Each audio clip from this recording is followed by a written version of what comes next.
Welcome to Dental Unscripted.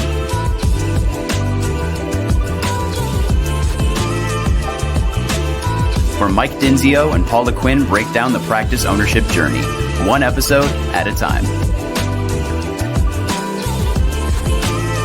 Starting up, buying, and running a successful dental practice.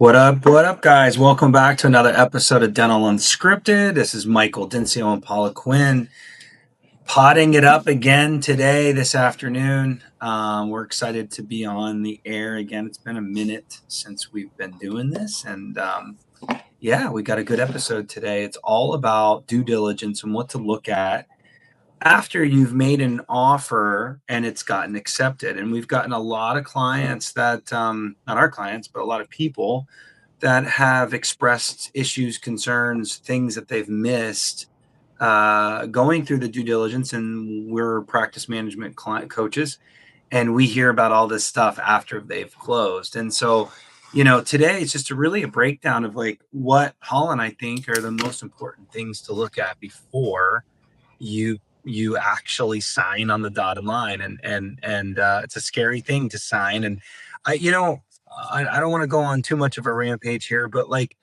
at the end of the day, that anxiety that you get right before closing, a lot of people get it. I'm hoping that our clients have less of it. I think there's always going to be some of it.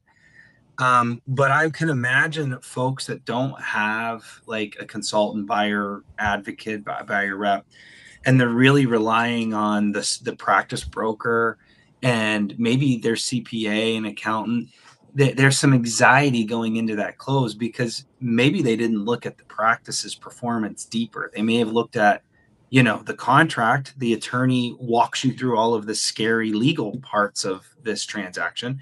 The CPA talks about all of the numbers and financials and the black and white of the practice, but did you spend enough time looking at how the business, the practice, the clinic operates on a daily and what's coming at you post-close? And I think that is why there is a world of buyer reps, because you need to look deeper. You need to see what's going on in the office, how you can improve it, things you need to fix, things you should be aware of before you get the keys and the team comes at you with all of the things. And look, you might not change all of it day one, but you need to be aware that some things might be broken in the house. And so, that's what today is all about.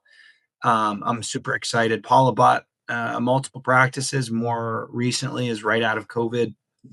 And, she felt that real pain of owning in the first 90 days. It's a scary thing. So anything to add to that, Paula, why maybe a buyer rep makes sense for folks? Selfish plug for us, I know, but even if we're not your buyer rep, why does someone need someone looking at stuff that like, did you feel like you were totally prepared when you bought your practice? I mean, no, I don't think you're ever totally prepared. I had your help. So, that definitely opened my eyes to some of the things. I think it just boils down to, you don't know what you don't know. And if you can have somebody there to help you not make an expensive mistake, maybe even help you save money, give you advice. I mean, you wouldn't probably buy a house without a realtor. You probably wouldn't, would you buy a house without an inspection? Yeah. That's even better. You wouldn't typically sign a contract without having an attorney read it. I mean, it depends on what it is, right? So I think that's the same thing. It's just, like you said, the brokers are great, but at the end of the day, their client is the seller. And at the end of the day, they've never worked in a dental practice either. So that's the key. They only know what they know as well. Mm-hmm. So I think having someone who's done it a lot, people on the team that have worked in dental practices, people on the team who have bought and sold dental practices, Yeah. really can just help point out, even some of the mistakes that I made. You and I learned from them, which is Yeah. great. What's interesting, Paul, is like when I left Bank of America, I thought I knew everything. And the learning curve for me on these transitions was like, boom, like straight up. And it felt at times like drinking from, what do they say? Fire hose.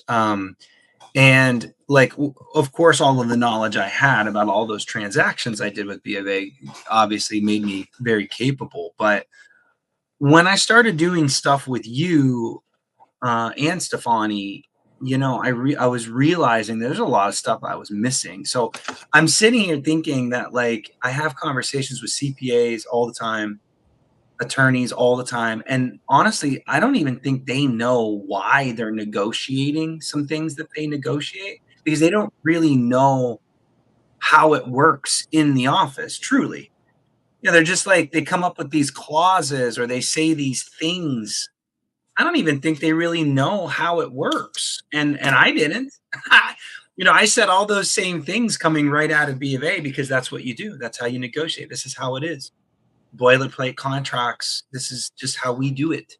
Mhm. But if someone like actually said, well, why do you do it that way? And is this really a big deal? You'd say it's a big deal, but you wouldn't really know the consequence of it. If is this $1,000 problem or a $20,000 problem?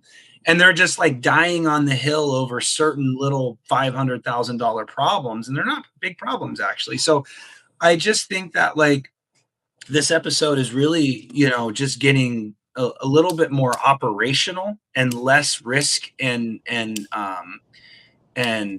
risk things, transactional things that you might get from a CPA accounting banker. This is going to be more operational. So all things due diligence. Of course, we could never cover all the things we look at, but I did write down some of my most favorite things, and I think the first one's the hardest topic, so let's hit it first. It's active patients. And it's active patients because that's truly what you're buying. That's your goodwill. That's the goodwill you're buying. Otherwise it's just a bunch of equipment, hard assets, computers, operatories, cone beams, whatever, hard assets. And there is value on just hard assets, but typically when you buy a business, you're buying goodwill, and that goodwill is what's most valuable. It's the thing that you're paying for the most. And active patients and or hygiene patients is, in my opinion, kind of that goodwill. It's a count. It's the only number that I know of that actually represents goodwill. And so, Paula, I know there's a bunch of ways that folks come up with kind of active patients. When you're looking at active patients, how would you define active patients? What are some good ways? And you taught me this. What are some good ways to really get a decent estimate on actual active patients? How would you approach active patients when you're looking at a practice? Well, I mean, the rule of thumb out there is obviously the 18 months. And the reason being is because not everybody's great at going to the dentist. So there is some room to recapture people who have gone over that 12-month mark. Mm-hmm.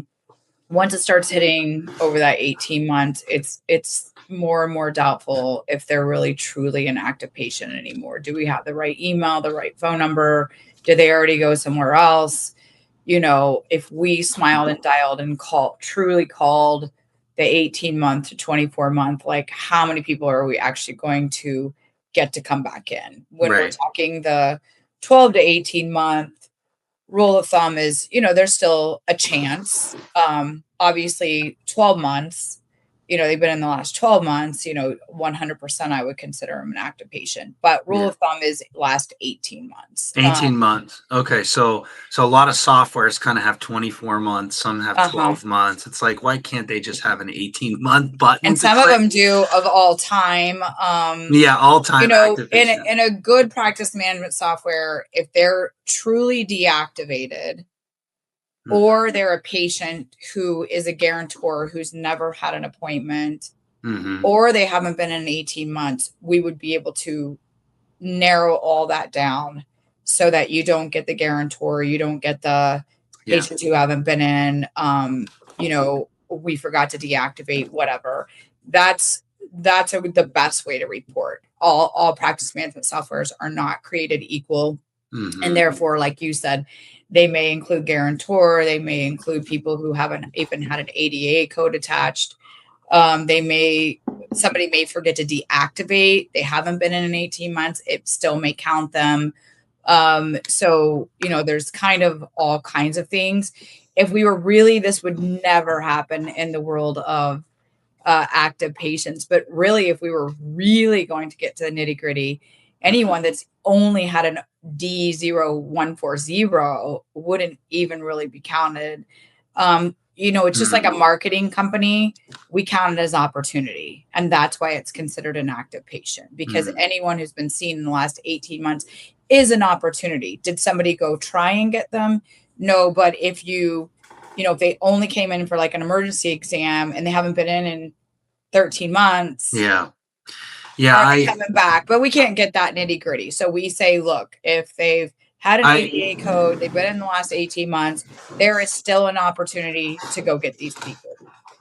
I get a lot of the that I get that a lot as a buyer's rep, and that is emergencies versus true hygiene. So like the purest of the pure active patients are folks that come into your hygiene department once a year or more, hopefully. But it's interesting when you're looking at dental practice to purchase is like, as you start digging into this, the number starts getting smaller and smaller.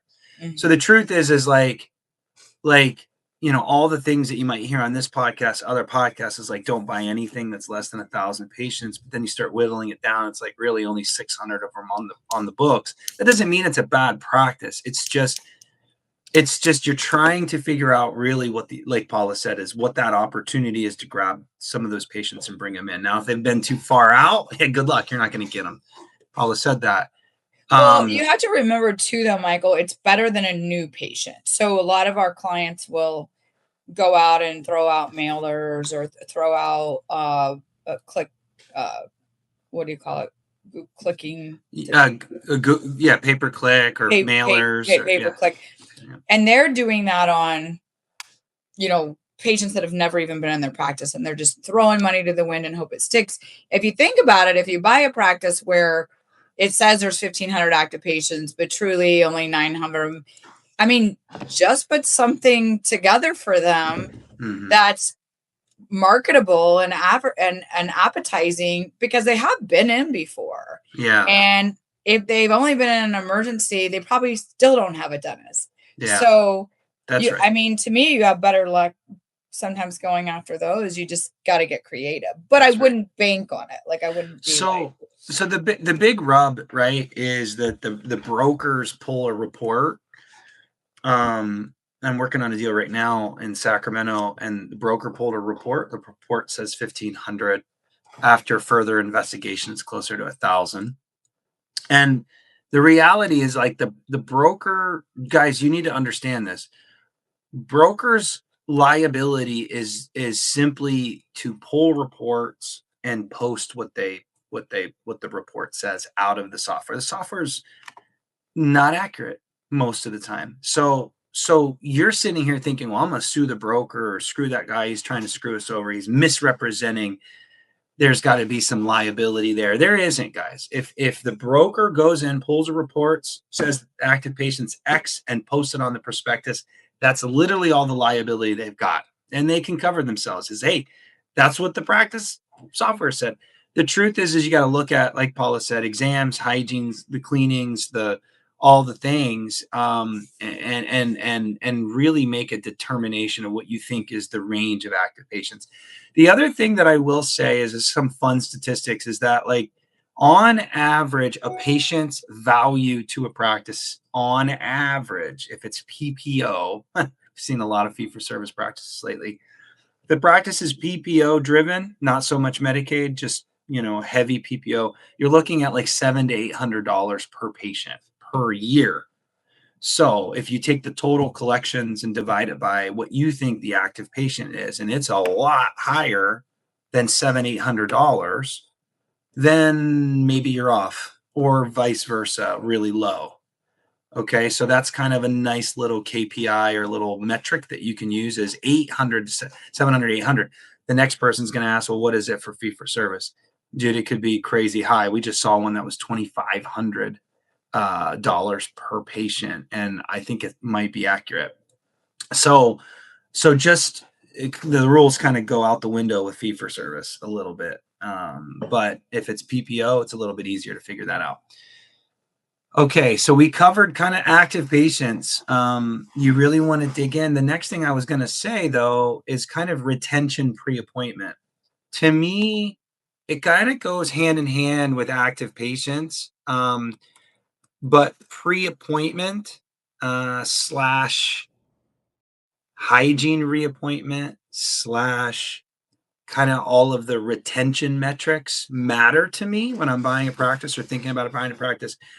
And usually you can smoke this out by seeing how many active patients there are, like we just discussed, and then looking at the schedule and seeing how far out you're scheduled. So like if you have a crap ton of patients, like 2,500 active patients, and you get into that chart audit and you're seeing that hygiene's only out 3 weeks, we got a problem. Why is that a problem, Paula? Because again, it's every practice has kind of like this DNA with collections, with reappointing protocols, like, and the patients are trained a certain way. So as a buyer, well, first of all, what's pre-appointment? What do you think about retention and height? Like all of that kind of, why is that? Like, if you're a buyer, is that a problem? Is that a concern? What should you be expecting? You know what I mean? Yeah. So people get real confused with the reappointment versus pre-appointment, and pre-appointment is basically your entire active patient base. So whether it's your entire active patient base or your entire active hygiene patient base, depending on which pre-appointment you're talking about, it's how many of my active patient base actually has a next appointment. So when we're looking at hygiene, if we've got 1,000 active patients and 50% of those have a patient, we're at a 50% pre-appointment rate. That's not good. We see it a lot, but it's not good. And what does that mean? That means that our patients are either not rescheduling when they're leaving, or they're calling and canceling. You know, they're falling off the schedule. Reappointment is when they left, did I get them on the books? So my reappointment rate could be 90%, everybody's scheduling. And then when we go take a look at the pre-appointment, they could be falling off for whatever reason. They could be appeasing me and scheduling. We could live in a place where everyone vacations and people just keep calling and canceling. Whatever it is, they're not on the books. So the problem with that for a buyer is, you know, you mentioned 3 weeks out.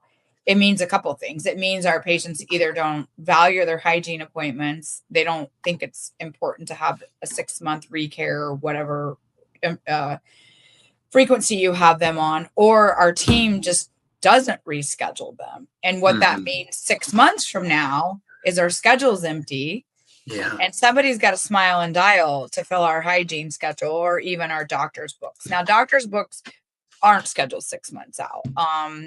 You know, we like them a couple weeks out. I've seen everything from a couple weeks to a few months. Being a few months out can be a problem because then patients are waiting on the doctor's schedule. But being few months out to 6 months out on hygiene is actually a good thing. So we won't talk about block scheduling and how they should leave some. No, let's not get crazy. Holes, but it should be pretty full 6 months out. Yeah. So that's kind of, I don't know if that's no, that's perfect. And sometimes it's kind of funny, like, guys, get into you have to understand what kind of practice you're buying. Like I have clients that are buying like really small practices. I don't want them to be buying these practices, but they want a deal. It's almost like an asset purchase, or they think it's like a fixer upper. There's a lot of those deals, and I don't love. You did one, and I don't love those deals. I really don't. And It's hard work. it's hard work, and there's a lot of reasons for it. That's a different episode, different day. But if there's like 500 patients and the practice did, I don't know, $600,000 last year, and you go into a chart audit and the restorative schedule is like 4 days out, 3 days out. The hygiene appointment, the hygiene book is not 6 weeks out. Don't be shocked by that. There's no patients. It's a small practice. If there's only 500 patients, active patients, and the restorative schedule's 2 days out, that front office person is constantly trying to schedule it. They're trying to do the same day dentistry immediately. It's kind of a high pressure situation it's very painful and it's very stressful. So like understand that's what you're buying. It's not the seller's fault. That's the business you put an offer in, and that's the business you're going after. Don't be expecting I don't know, a blonde when you made an offer on a brunette. Like that's just two different things. Bigger practice has that kind of full schedule, or at least they should. And pre-appointment, hygiene reappointment, retention, all of that matters with big practices, small practices. But like if you've determined that the practice has 500 patients and 400 of them are on the schedule, they're damn good. That's good. But guess what? There's only 400. That's it. That's all you got. It's just schedule's not that full. So just think about that, right? Like you all are leaving big practices making good money. You work probably for a DSO or some busy practice. That's probably not what you're buying if it's only 500 patients. Hell, even 1,000. You know what I mean? If you're at a really busy practice today, 1,000 patients is nothing. So just keep in mind that all of that. The one big thing that I'm going to hit real quick is cash flow. Now the CPAs and the bankers do look at cash flow. What's that mean, cash flow? So it's like a profit of the business. And, you know, this shouldn't be part of this episode, like due diligence. You should know the cash flow. You should know how much money the business makes before you even make an offer. So that's like before you even get into due diligence. This episode's all about chart audit due diligence. But what I will say is we get into a lot of conversations of scenarios where the business throws off, I don't know, $200,000, but the seller wants to stay on, or we're going to open up days, or you're going to put a lot of money into marketing because the business needs to grow, or you're losing a hygienist, or there's a doctor doing hygiene and that's weird. So we're going to fire them and we're going to do that. Whatever the scenarios, a lot of scenarios of what that transition plan looks like. What I don't think a lot of people do is they don't relook at the numbers based on the transition plan. So some CPA banker told you it was making 200, but your plan, the way you see it or the way you're thinking, the seller's going to stay on, they're going to get paid, all these things happen. You're actually netting way less than what the CPA banker thought that you were going to make when you looked at the deal initially. So you have to run kind of like projections. Again, things we do for our clients is like, okay, you've got a couple scenarios. You could kick the seller out and make all this money, make 200 grand. Good for you. Or you could keep the seller on 1 day a week. If you gave them 1 day a week, that's X amount of procedures. You're going to pay them 30% of those procedures minus the 200 grand. Now you're only make, I don't know, 120. Is that cool? No? Oh, well, then maybe we shouldn't keep the seller on, or whatever the scenario is. Make sure that you understand what the cash flow looks like before you even make an offer, and then what the projection of the scenario is going to be and how that affects the cash flow. You know, this whole thing is like, there's no reason why you should be like, oh shit, after you buy. You should know exactly what this looks like post close, because you should be doing all of this before you buy, including adjusting the cash flow. So that's my little rant on cash flow. But you know, CPAs, bankers, they kind of look at it in the beginning, and then nobody really discusses, well, what if the seller stays on? Well, the bank didn't underwrite it that way. You're deciding to keep the seller on. They're thinking you're firing the seller, and they're saying yes to the loan. But maybe if you told the lender that you were going to keep the seller on, maybe the bankers wouldn't be doing this loan. So, but still, that's something that you should know. So that's my little thing. And that kind of lays us up into the next one. And that's procedures by count by dollars. There's been a few times where we've looked at practices and thought that it was a bread and butter practice. And it turns out we got into it and they didn't really tell us they were doing all these implants or all on X's, because when you look at procedure codes, and Paula, you're going to be better at this conversation than me, but like if you're just seeing implants, you're thinking they're just dropping implants, but it could be all on X and that's 4 implants, right? So like, or whatever. So how would you smoke something like that out? Because I got to be honest, guys, next level CPAs, bankers, the even brokers that don't know dentistry, they're looking at the procedure counts and representing, and they might not really know what's going on in the office. And it's your job to determine if you can do the dentistry of that office. That's the whole point of a chart audit, by the way, to look at charts. So Paula, what would be some things that like you could do? And I'm putting you on the spot. I don't know if you have an answer here. Let's maybe just have a discussion, but what are some things that you can do just to determine if you can handle this clinic procedurally? Again, putting you on the spot a little bit. Yeah, I mean, there's going to be additional codes that go with all on fours that are in addition to just a one-off implant. I mean, you're probably going to have more massive numbers of implants. I mean, it's just going to be the other codes that go with it. You're just going to look at all those, the cluster of code. Yeah, like the different codes that are going to go with it. Well, most do dentists know that? Like the clusters and the combos, or we're just telling them that that's what they need to look at. I mean, I think they know. I mean, they're going to know if they drop implants, they're going to know the 3 codes they use to drop an implant. When other stuff starts going with it, like hybrids and things like that, there's going to be other additional codes. They're going to be like, what is this code? Because it's also typically a 6,000 code. So there's going to be like other codes. I think you could probably also look at some lab bills. Like if the lab is out of control, when you do, you can look at referred out. I mean, most dentists, when an all on X is being treatment planned and performed, they're either going to have the lab come in and help them out, or they're going to send some things out. So I think looking at referred out, I think looking at lab expenses, and I think looking at codes. Okay. If you get in there and there's 5 implants all year long. Yeah. And even if they did a high, an all on 4, who cares? It was 1, or 2.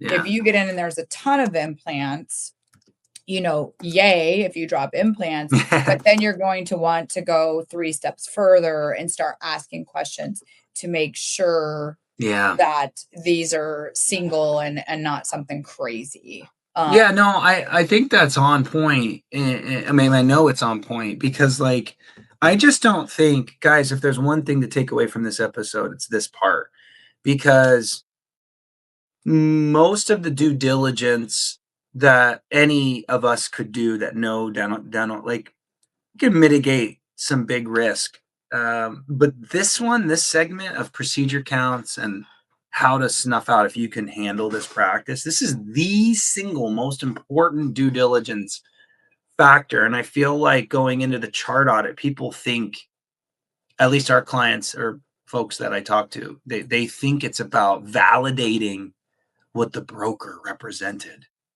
Well, they put in the prospectus that the collections were 320,000, and so we need to pull our report and make sure it's 320,000. Guys, the brokers have no time to like manipulate reports. It's not what the chart audit's for. Like, we will pull those reports, sure, and we're going to do our analysis, sure, but like, You're missing the whole point of a chart. But we're pulling those reports to just dig 2 layers deeper. We're not pulling those reports to see if the broker misrepresented. Exactly. Because there's other information that we're looking for, like these, with this implant, you're gonna look to see if there's yes, exactly. Prosthetic, I can't even, like a denture, not a denture code, but basically whatever. We're digging in deeper, and it's not about trying to catch the broker in an aha situation. Active patient count's one of those things that your broker's probably wrong. It's just, they just are. They're pulling a report and posting it.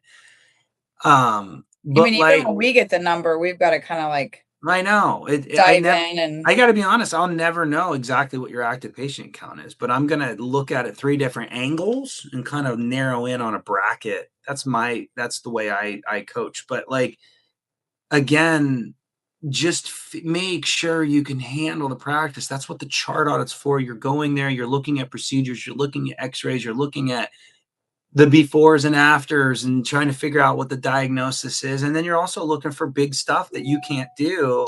That is, we've coached some clients post-close that could not handle the practice. And they said we could. Is that our fault?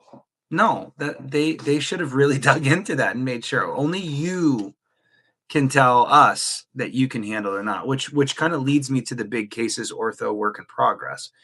So, guys, gals, if you can't, big cases ortho work in progress, this is always something that gets discussed. And I'm throwing this up just specifically because of ortho lately. I had a conversation with a broker once, and the broker's like, well, doctors come out of school, they know how to do ortho, they do cases in school. I'm like, dude, what school are you talking about, first of all? And second of all, no, they are not comfortable doing ortho unless they are ortho kings and queens at their associate job.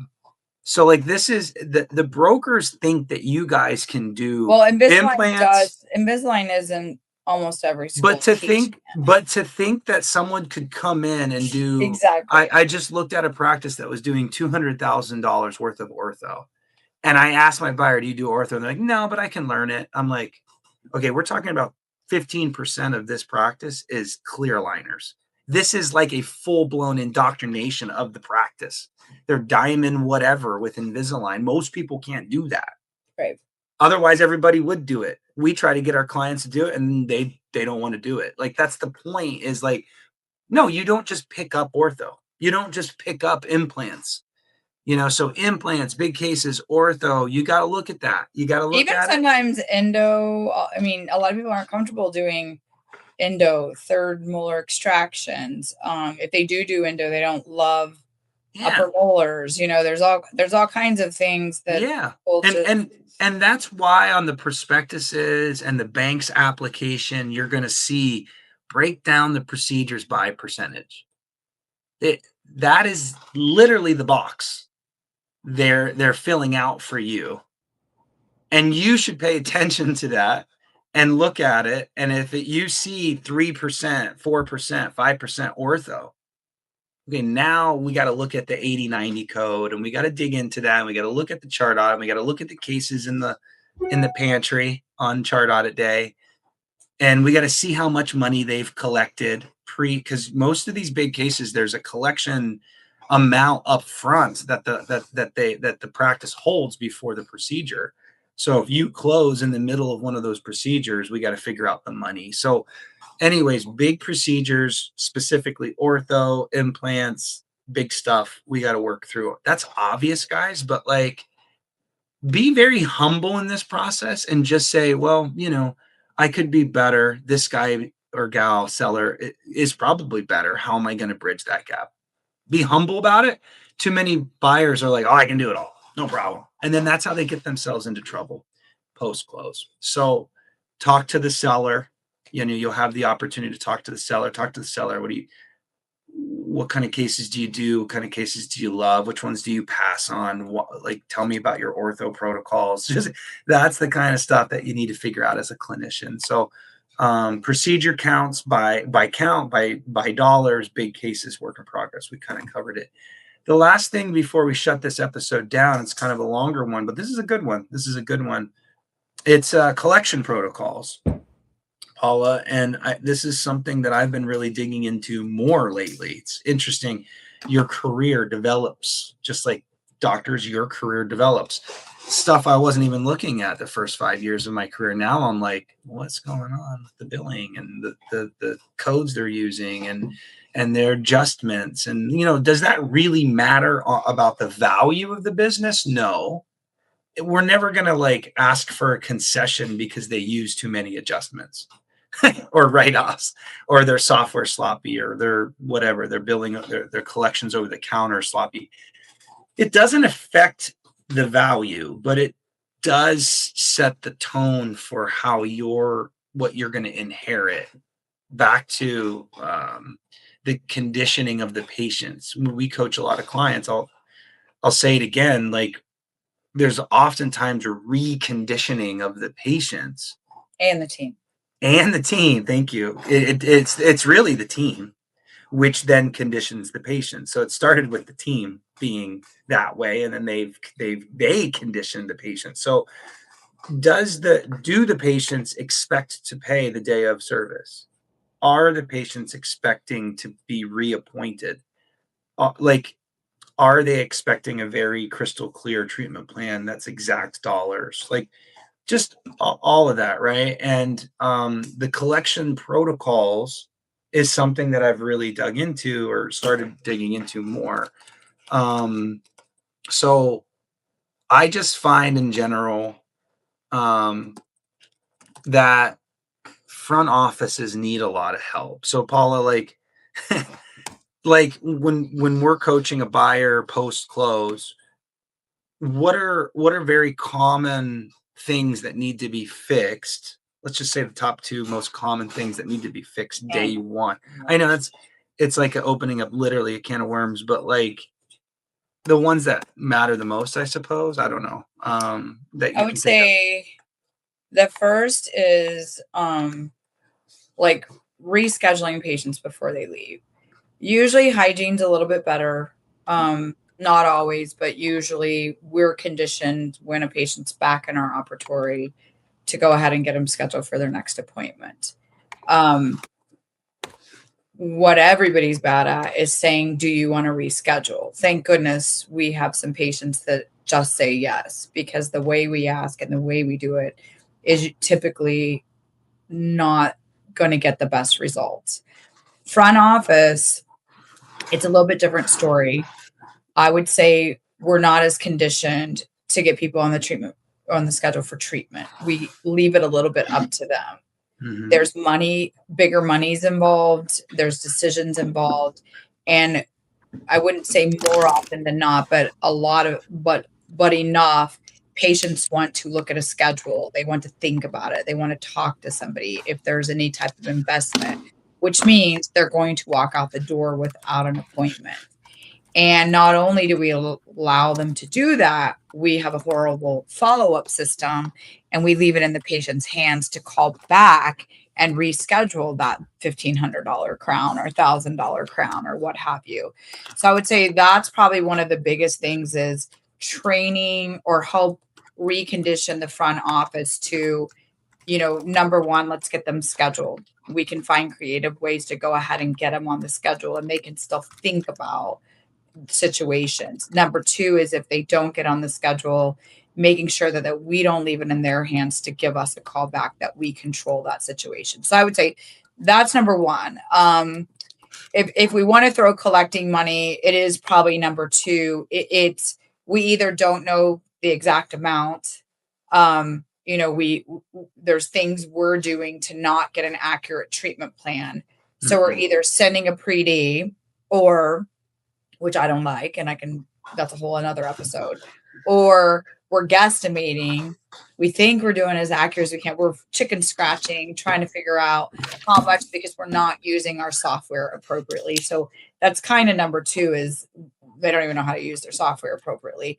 So then their treatment plan isn't accurate. So they're either afraid to collect because they're not 100% sure, and they're going to wait on that EOB to come back so they can then collect, or they just weren't ever made to collect, so they invoice the patient. So whatever that collection system is, it's broke in some way, shape, or form. And that's what I've been seeing a lot of lately, is like looking at accounts receivables and seeing claims versus patient portion, and then seeing credits, and then trying to draw, and then looking at adjustment percentages. So it's a hot mess. So like when I'm looking at all of that, you're trying, because you can't interview the front office person. That's the hardest part of being a buyer's agent or rep or whatever, is like figuring out how Nancy Joe at the front does this without talking to her. and it's just all based on like random reports, but you can see what's going on at a high level, but you don't necessarily know what the problem specifically is. And so like, I think that's important for buyers to see going into a purchase is, okay, they're good at collecting insurance payments, or they're not, or they're good at collecting over the counter, or they're not, or they are just not good at either. Or their adjustments are so big because they're not using the software right, or maybe they're not doing insurance. Or sometimes it's so clean because what they'll do is, instead of cover up their tracks, they'll just write it off. When it's too clean, that's exactly what I think, is someone's covering up their tracks, and it's like, okay, they're trying to show that their reports are like perfect. There's no way. I've always equated it to, you've probably heard me say this, Michael, and maybe even the audience, is like, it's like when you get your car with a lot of technology, or even your cell phone. It's, in my cell phone, I know how to text, I know how to get on social media, and I know how to schedule an appointment. That's about it. Sometimes people will show me something, I'm like, oh wow, it does that, I didn't know. My car is the same way. So you have to think about these front office gals and guys do the best with what they have, whether they taught themselves or they learned from somebody else, and they're at the helm of this ginormous ship, just doing it. And sometimes it's a super hot mess, and sometimes they figure some of it out. But at the end of the day, there's no school, or there's very few, which is something we help with on front office, and how to use your software correctly, and how to really, when to do adjustments. And by the way, when you do adjustments, how do you allocate them? You don't just stick an adjustment in, because you want those adjustments to tell a story. So that's the biggest thing is, you got to be careful on those ARs, and what is really the problem, for sure. That's right. That's perfect. Well, this was a 40-minute jam-packed due diligence tutorial. If you didn't look at a true active patients, the retention, pre-appointment, kind of that, procedures by count, dollar-wise, by count, making sure you can handle that. ARs, collection patient protocols versus insurance. Work in progress, big cases, things like ortho. If you haven't looked at any of that, if some of those things you haven't, go back to the office and look. The brokers are going to really love you doing a second chart audit. But that these are all things that are very important, and things that we help our clients with. So thank you all for always listening in. We appreciate it. Please like, subscribe, all the things, giving us a little star on 5-star, not 1-star on Spotify, whatever you're listening to, it really does help the program. So without further ado, let's close this thing down and make it a great day.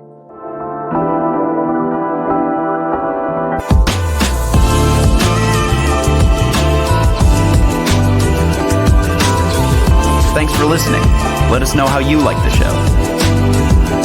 Rate us on Apple and Spotify. Subscribe and follow for more.